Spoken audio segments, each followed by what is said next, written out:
I mentioned in a previous video that simple harmonic oscillators like pendulums and springs are really everywhere in our daily life. And I wanted to take a moment to give you some examples of that and then to show you a video that's pretty dramatic. One of the things though, when you're talking about simple harmonic motion and pendulums, it can be something as simple as maybe a swing. So you have a kid on a swing. There it is, kids on the swing, and swinging back and forth. That's simple harmonic motion. That's a pendulum. It might not be quite as simple as the ideal pendulum that we've been talking about, but it's the same type of motion. The other thing that you'll notice is that if you're walking along,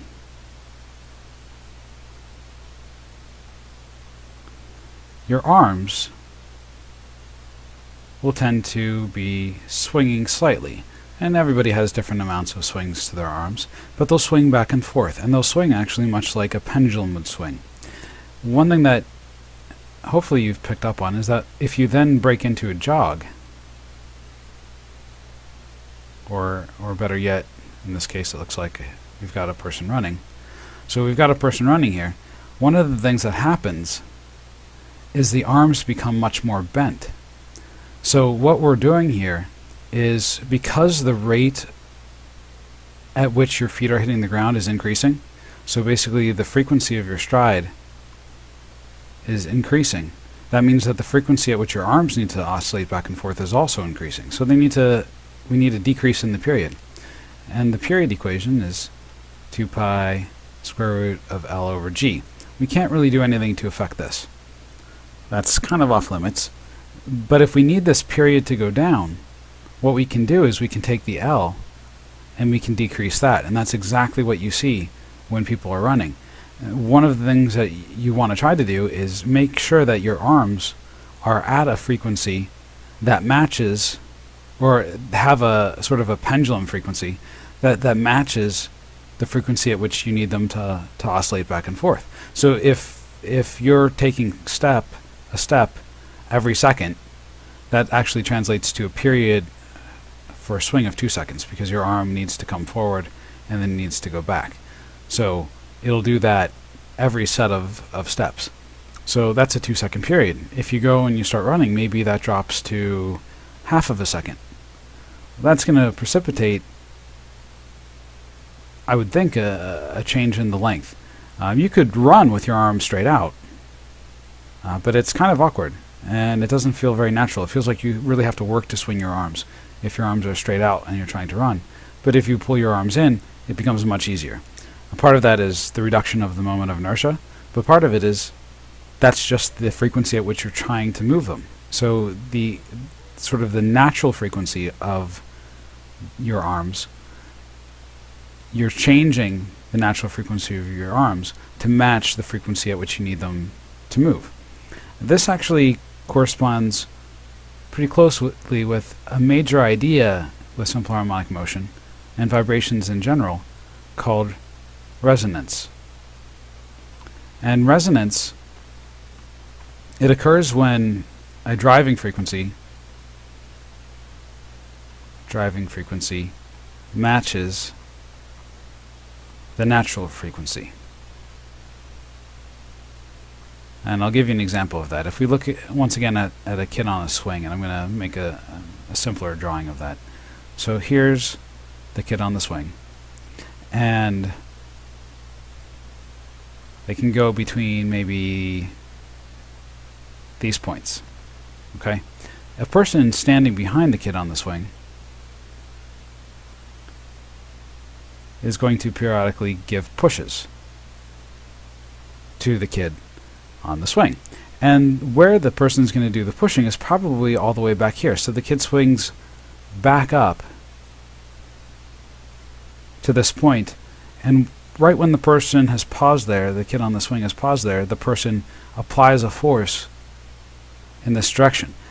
And that allows the kid to go up higher. And the person keeps doing this and keeps pushing the kid up higher and higher and higher. If, on the other hand, the person were to maybe decide to push right here, So maybe the kid is coming back and the person decides to push here. That's not going to very effectively help the kid swing up faster. The other thing is maybe the person is pushing here while the kid is moving forward. Well, that's actually going to be fairly helpful. You know, if the kid's moving in this direction, you give them a push, they'll go up higher. You just help them go up higher. What won't be helpful is if you give a push here in this direction every half of a cycle. What that means is that you give a helpful push when the kid is going this way, to the right, but you give then an unhelpful push when the kid is going to the left. So you basically cancel yourself out. The end result is that you don't help this kid get up any higher. What's happening here is you are providing the driving force, we call it, at a certain driving frequency. If that driving frequency matches the natural frequency, so the preferred frequency of, in this case, the swing, then you're going to cause the amplitude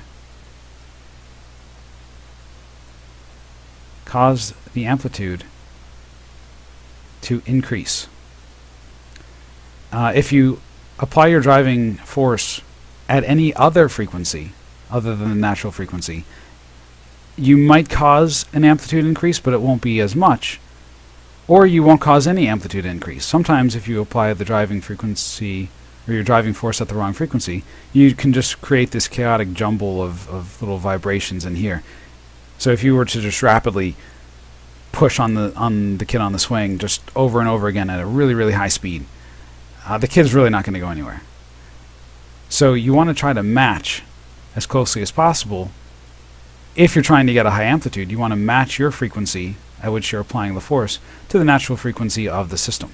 And I'm going to show you an example of this in real life. This was a case where you didn't want the driving frequency to be close to the natural frequency, but it was. Alright, this is the Tacoma Narrows Bridge, and it was built in Tacoma, Washington in the 1940s. And this is actually a bridge. It's made of steel and concrete. And it was not meant to do this.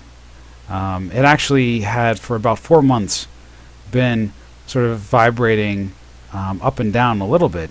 But on this particular day, the wind was pretty high. There was some high-speed winds, not terribly high speed, not like a tornado or a hurricane or anything.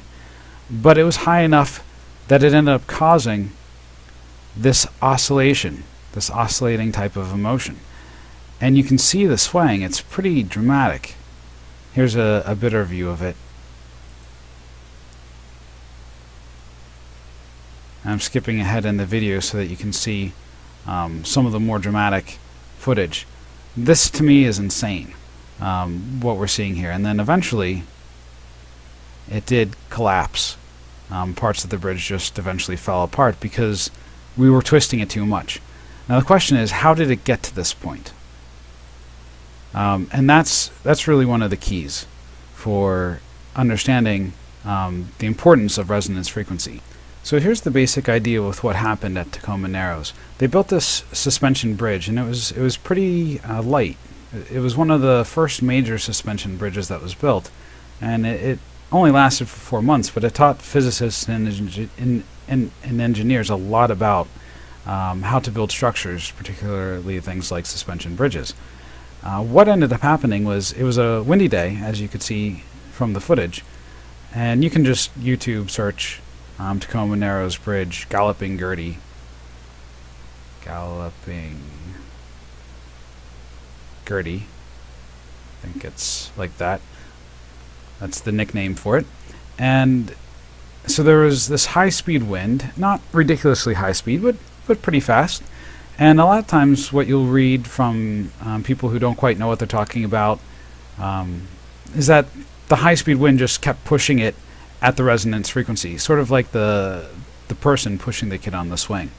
And that kind of makes sense at sort of a topical level.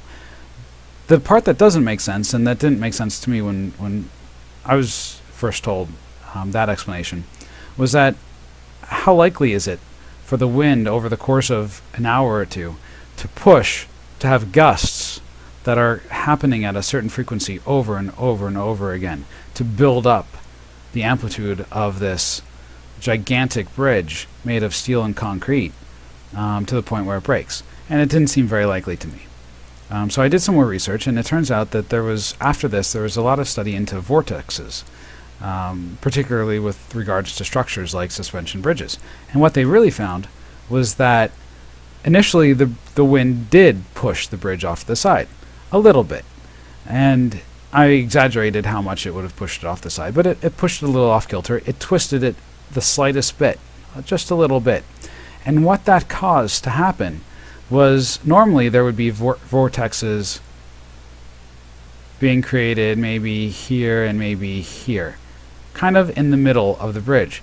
And a vortex, all I mean by that is fast-moving air kind of swirling around. And so fast-moving air, hopefully you remember from before, that creates an area of low pressure. High speed, low pressure. So we have this low pressure air being formed here and being formed here. Well, they cancel each other out. But because of this tilt, this minor tilt to the bridge, what we ended up having then was the vortexes split. So you now had a net force down on this side and a net force up on this side. And while this wasn't going to cause the bridge particularly to go anywhere, it did cause a torque on the bridge. And so with that torque on the bridge, what ended up happening from there, and you can probably imagine, I don't know why the supports just got considerably darker, but what would have happened then is we would have gotten a reversal of the bridge shape. So now you would get over here the vortex and right here a vortex. And so the forces would reverse and the torque then would reverse.